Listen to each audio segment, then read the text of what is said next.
Hello guys, tara sinigang tayo. Kumuha na ako ng siling haba sa garden, lemongrass.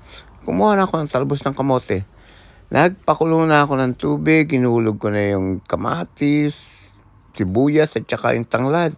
Kumulo, nilagyan ng black pepper, nilagyan ko ng fish broth, nilagyan ko ng sinigang mix.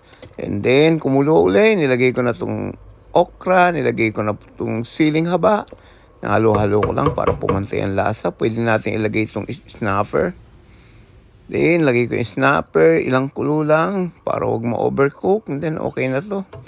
Pwede na nating ilagay yung talbos ng kamote. Then, hugasan lang natin maigi para maayos. Then, mabilis na to. Isang kulo, takloban nyo lang to. Okay na yan. Magpiprito na ako sa dirty kitchen ng kapartner. So, we're ready for dinner na. Thank you guys.